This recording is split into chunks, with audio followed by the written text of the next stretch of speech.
Good morning. It is a new month and a new day. Thanks for joining. Let it be known. Filmmaker Kelley Kali, one of the breakout talents in Hollywood, won the 2018 Academy Award for Best Film for her narrative short, Lalo's House. The Oscar winner joins us this morning. But first, of course, let us bring on our CEO, Dr. Ben Chavez. Good morning, Dr. Chavez. Good morning, Stacy, and on behalf of the Black Press of America, uh, National Newspaper Publishers Association, Karen Carter Richards, our distinguished chair, and 230 African American owned newspapers across America.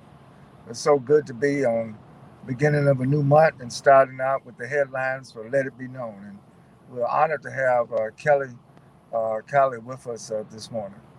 Absolutely. Dr. Chavez, the news headlines. The FBI recently unearthed a deadly secret. Top Ku Klux Klan members work in America's prisons, holding unlimited power over inmates, including recent revelations in Florida, where authorities thwarted a plot to kill a black prisoner. The would-be murder fell because the FBI had a confidential informant inside a Ku Klux Klan operation that planned the killing. It involved Warren Williams, a black man serving a one-year sentence for assaulting a police officer. The court ordered Williams to receive mental health treatment, but when confronted by white prison guard Thomas Driver, who degraded Williams by repeatedly blowing cigarette smoke in his face, the inmate and the officer began fighting. As other guards responded, they pummeled Williams, who required hospitalization. Well, Driver, the security guard, the prison guard, I should say, was angered by this confrontation. He met with fellow Klansmen and determined that Williams should die upon his release from prison. An informant recorded all of the conversations between the Klansmen. Three were involved in the scheme and made arrests. Driver received 4 years in prison for his role, while his co-conspirators Charles Newcomb and David Moran got 12 years for the 2015 crime. Now, this came out this year amid more reports that law enforcement is heavily involved in white supremacist behavior, white supremacist groups, including the Ku Klux Klan. Driver is being released this year, and Williams has expressed some fear over that release. And there are Congress people who are working to try and change the laws to root out white supremacy in law enforcement. It's a really serious issue, Dr. Chavez. Yeah, well, I thank you, and I think this report exposes how serious this problem is, and it's important for our newspapers, for our listeners, for our viewers, not only to know about this, but also to be aware that these problems are institutionalized within law enforcement. Yeah, absolutely. In other news this morning, Dr. Chavez, and we'll obviously continue to follow that story. You can see more at blackpressusa.com. And as you stated, many of our member newspapers around the country, especially our Florida papers. Congresswoman Sheila Jackson Lee became the third African American lawmaker arrested within a month while advocating for new voting rights legislation. The Congresswoman's arrest on Friday, July 30th, follows the detainment of fellow Congressional Black Caucus member and chair Joyce Beatty of Ohio and Congressman Hank Johnson of Georgia. Each of them protested Jim Crow-like voter restriction laws in GOP-led states around the country. Congresswoman Jackson Lee said in a statement, "I will never stop fighting for voting rights. The time is now to move the voting rights bill in the U.S. Senate forward. Enough is enough."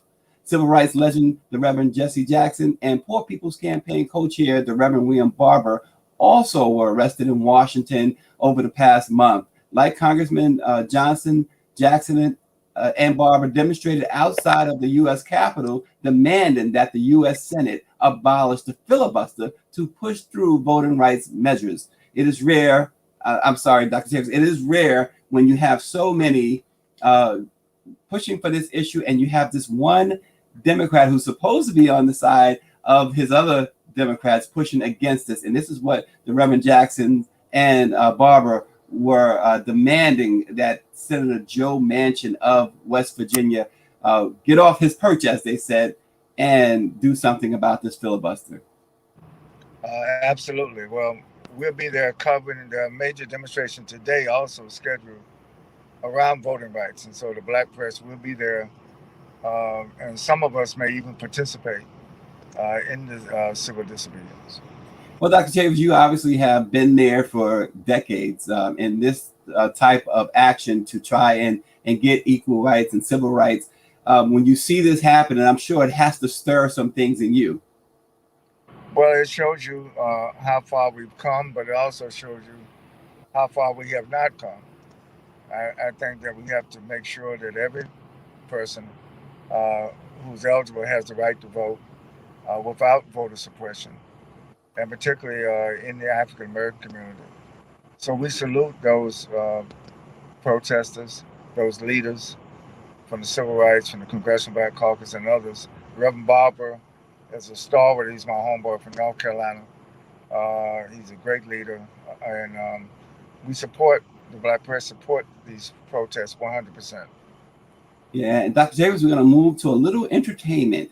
It is rare when a posthumous CD receives the rave reviews as Prince's Welcome to America, which was just released over the weekend. It is even rarer when the previously unreleased music was hidden in plain sight for more than a decade. Yes, Prince played many of the same songs during his 2010 tour of the same name, but the Purple One never released Welcome to America music. Perhaps with the remarkable foresight he had always possessed, Prince had his eyes on 2021, Black Lives Matter, and the COVID pandemic. Listen to the lyrics. It's amazing. He died in 2016, as we know, of an accidental prescription drug overdose at the age of 57. But the Rock and Roll Hall of Fame, Oscar, and multi-Grammy and American Music Award winner reportedly has a treasure trove of unreleased hits inside his vault at Paisley Park, his famous home outside of Minneapolis. But it's Welcome to America that has music aficionados,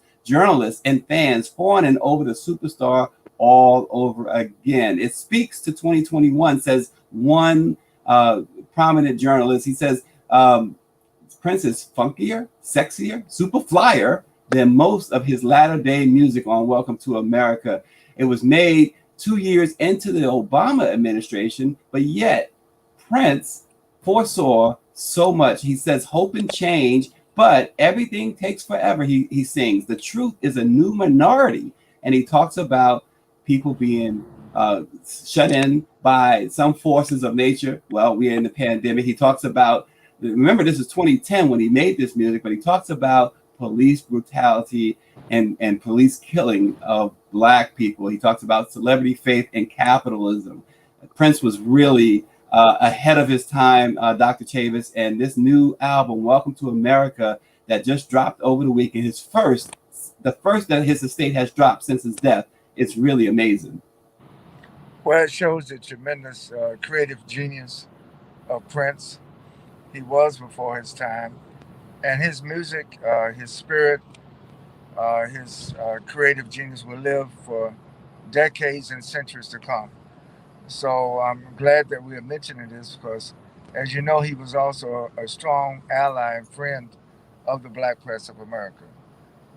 Yeah, absolutely. And Dr. Chavis, we're going to stick with the theme of entertainment because we have with us the privilege of having an Oscar winner. Kelley Kali joins us this morning, filmmaker, producer, writer. She is all that in a bag of chips. Welcome, Kelley. So much for having me. How you doing? Good morning. Good morning, doctor. How you doing? Doing fine. I apologize for my appearance. I'm in an Uber going from BWI to Washington, D.C. But I did not want to miss this opportunity to greet you on behalf of the Black press and to thank you for your creative genius. You're really making a difference with the powerful films that you have created. Thank you so much. I really appreciate you both for having me here. I'm really honored. Well, it is certainly our honor. Kelley, tell us a little bit about yourself. Let's start with your background because we have a clip and we're going to get to that in a moment. But tell us a little bit about your background. How did it begin for you? Obviously, a lot of hard work to get where you are. Well, I started at Howard University with my background in anthropology and film. And then I went on to work at National Geographic Television and Film in DC. And that's what really solidified my interest in combining social matters with television and film. And so since then, I spent a lot of time in Haiti studying children's rights and living conditions. And after the earthquake happened, I caught wind of an orphanage that was allegedly allowing foreign men to come in and sleep with the little girls. It was from about 10 years of investigation and research that the short film Lalo's House came to be when I was getting my master's at the University of Southern California in film. And that went on to win the Student Academy Award and then be in consideration for the Academy Award, the 91st Academy Award. And since then, I've been meeting and partnering with other filmmakers such as Dion Cole from Blackish and Grownish and Conan. And we've been writing together. And during the pandemic, me and a couple of filmmaker friends of mine from USC, my co-director Angelique Molina, Roma Kong, came together to tell a story that reflected what a lot of people have been going through during this pandemic, which is houselessness due to living from paycheck to paycheck and being impacted by the shutdowns. Yeah, and speaking of that, let's go to that trailer, that clip from Thanks for Asking. I'm fine, thanks for asking. It is so moving. Let's check it out. Hey, beautiful, how you doing? You all right? You a preacher? This your church? I ain't never seen a reverend in skates. Incoming call from Sugar Lips. Incoming call from Sugar my car's Lips. going off because that's Incoming call Hold from on. Sugar Lips. Call declined. it's messed up. I apologize. It kept beeping. Danny, girl, your crazy ass still skating. What is up? Oh man, you know I can't call it. How you doing? I'm good, you know. It's just me and Wes now. It's too hot for hugging Mama. That's a fair point. I got shorted today, and then that's why you see me going around doing post pals and everything, because I just need to get this apartment. Where are my wontons? I didn't see any wontons on your order. Maybe you dropped them while you were skating. I'm gonna be back at 5 o'clock, okay? And then can we sleep inside? Yes, of course we can sleep inside. Just kidding, because we always sleep inside.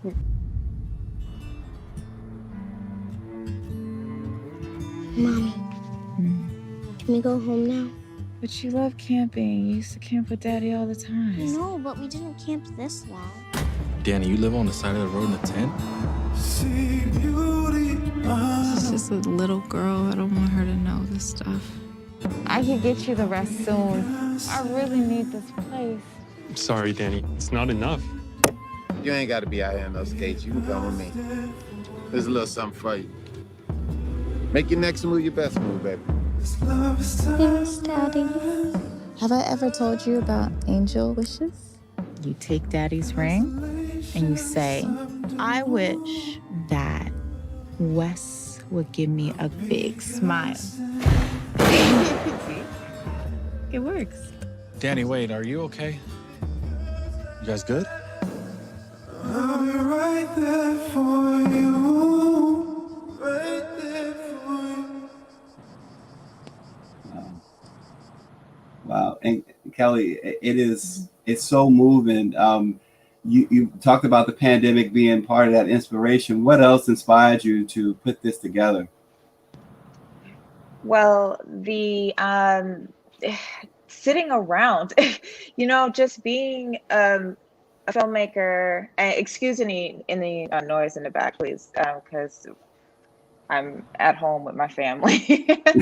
So being a filmmaker, and I mean, I'm sure this applies to any trade just the same, and not being able to do anything and move and go outside. And so I just woke up with this pressing need to have to tell a story. Everyone's waking up. So to have to tell a story.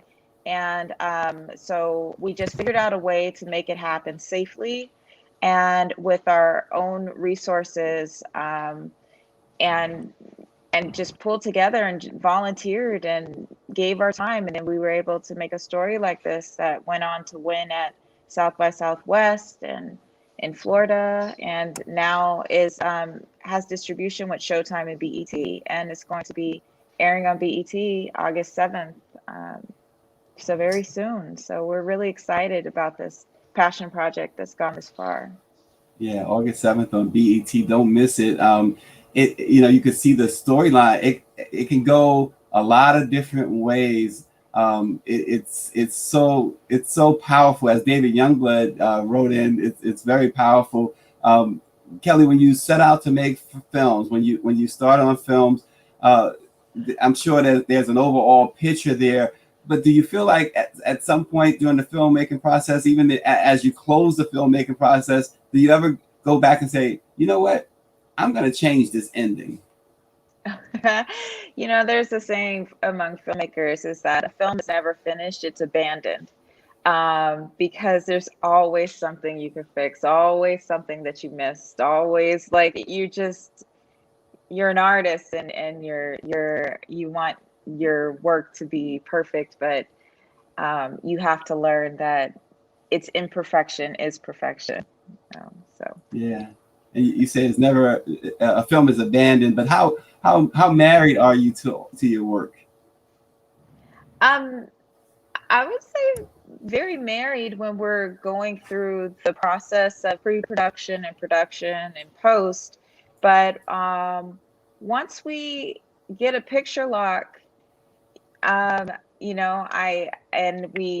we finish in our posts and sound design and we get it out. I put my efforts into promotions, but I also have to move on to the next project. You just gotta keep it rolling.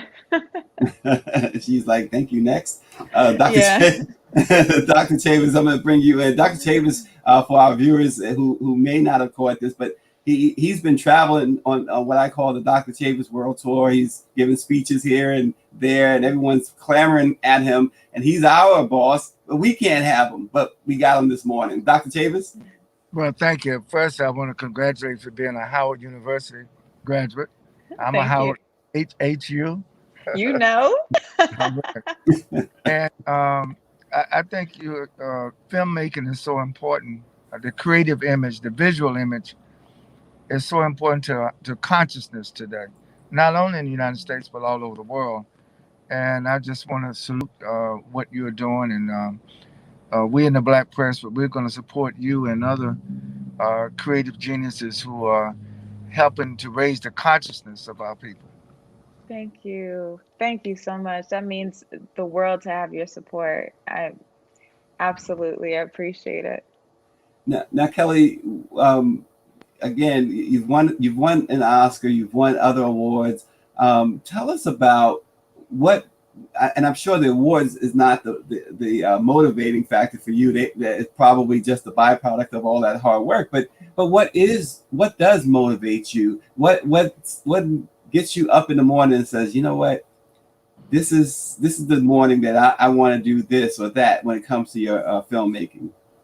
Yes, well, I grew up, my dad was a Baptist pastor, so I grew up in the church, and I think that I just have a natural nature of wanting to help people, bring awareness to social issues that need to be addressed and discussed, and hopefully find a solution to.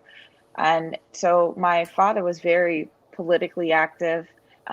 He wanted me to go into politics, which is very important because he wanted me to impact positive social change through politics and lawmaking, which is the way to go. And I did start on that path, but I realized I had a gift for art and storytelling, hence coming from a pastor's family. And I realized that films really impact people's lives, so much so that they can also change legislation. And it's a way of entering people's homes and hearts in a in a manner that's not non-combative. We're not any party or any particular political opinion where people tend to clam up immediately because they have their opinions and that's it. But when you're telling stories, it helps to make people relax a little bit. And although you may have a particular agenda or point of view, because that's what people do, it still allows for that point of view to possibly be heard through a character or through what their journeys are, and make it relatable, because ultimately we all are human and we have similar stories and similar troubles, and there's a way to find a middle ground and have those discussions. And I feel that filmmaking and storytelling is the way to open door to help people who are political leaders to use it as an example to help change legislation and move things forward for positive change. Now, and Kelly, you mentioned that with the social change and politics, and obviously the trailer we just saw, obviously it has those elements. Do you and have you done anything lighter, any comedy? Do you plan to do anything lighter? Yes, actually, please excuse the coffee maker in the background too. Don't worry about that. You're at home, girl. With Dion Cole, he's a comedian. We finished writing a feature script together, and that is a pure comedy. There's it's just I say that the social message in this film is to make people relax and laugh and not take things so seriously, and that's what this film is doing. And so right now it's with macro, and so it's in development, and perfectly that will be the next film that moves forward. And our publisher down in Florida, one of our members, West Side Gazette, Bobby Henry, he's asking, is there stories that you won't tell on film? That's a very good question. Not as of yet. I really like to explore the unpopular stories, the forgotten, the fringes of society, the darker places. Like, that's why I focus in on child trafficking, homelessness, and houselessness. I as of now, no, I have no fear in going into places that are not a easy subject matter to tackle, because I feel like oftentimes those are the things that need to be brought to light. Yeah, and I want to go back to, again, staying on the topic really of I'm fine, thanks for asking.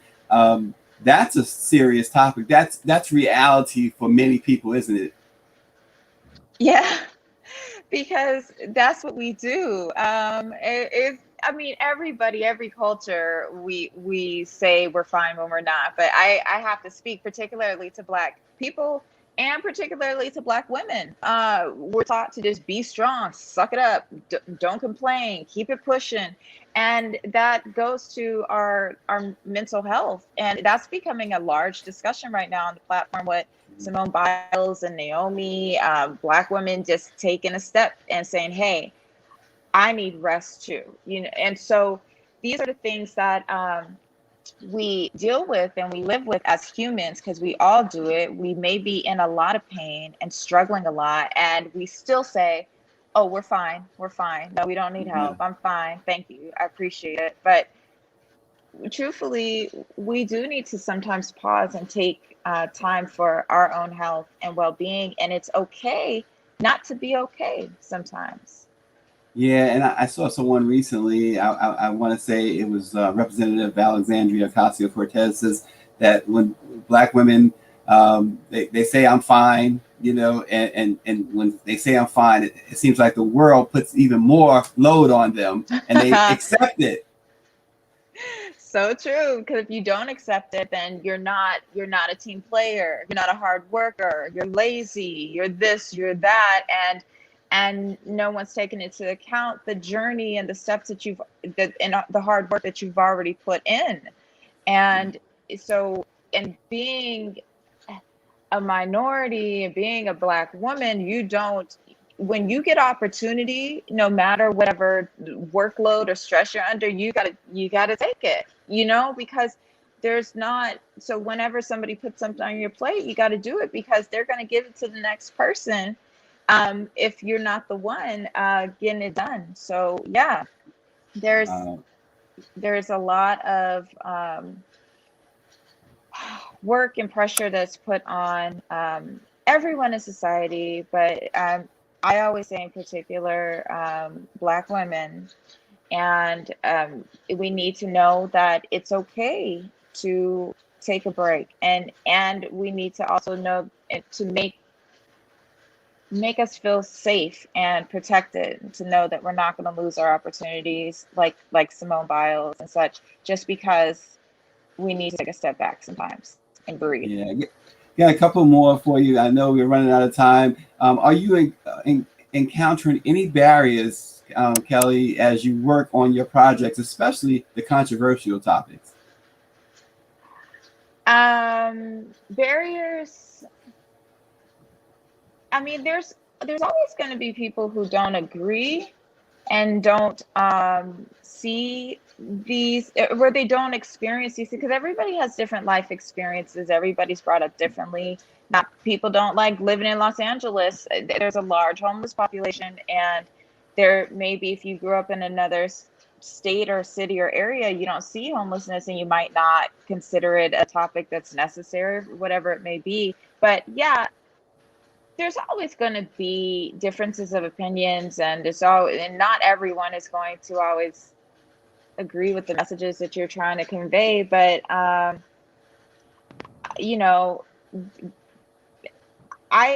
don't see things as barriers so much.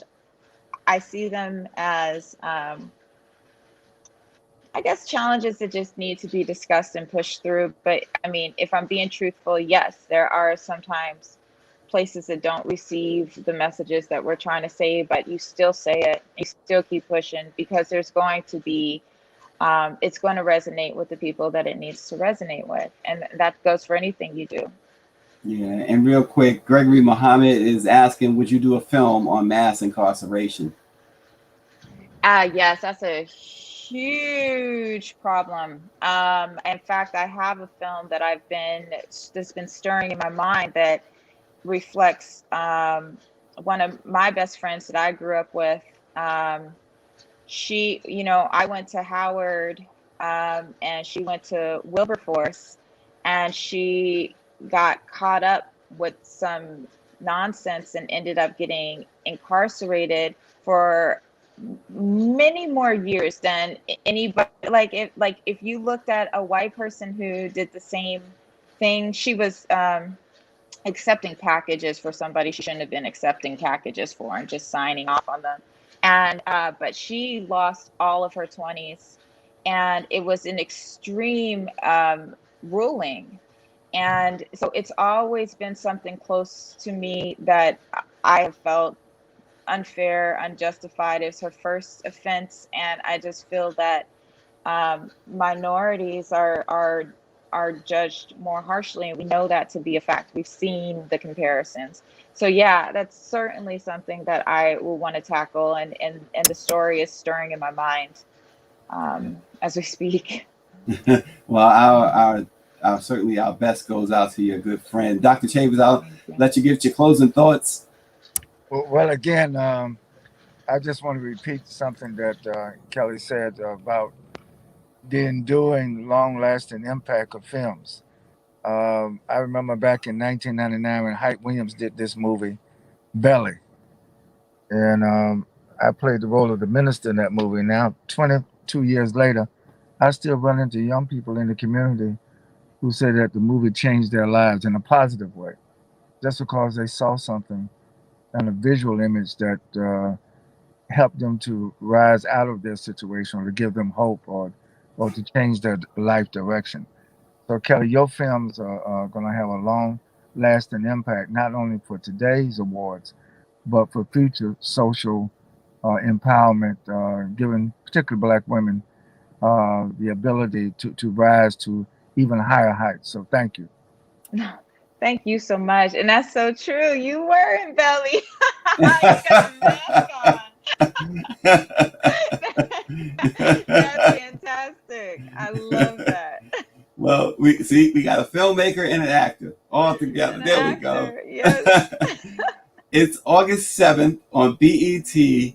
I'm fine. Thanks for asking. You don't want to miss Kelly's latest. It is phenomenal. You got to see it. August 7th, BET. Check it out. And check out the rest of her. Kelly, real quick, is there a website people can go and learn more about you and your work? Yes, you can go to I'mFineThanksForAsking.com. You could Google it too. It'll come right up. You can, if you want to follow me, I'm on Instagram at I am Kelley, Kelley, Kali, Kali. And yeah, and Thanks for Asking movie on Instagram as well. And we keep you up to date on everything that the movie's doing and when it's premiering and what times. And yeah, so it's going to be, it's a great, we've got a whole year to keep going with this film. And so we're very excited. Absolutely. We're all excited to see it. Thanks again. Oscar winner, inspirational person, Kelley Kali. Let it be known, the way to get started is to quit talking and begin doing. We will see you tomorrow.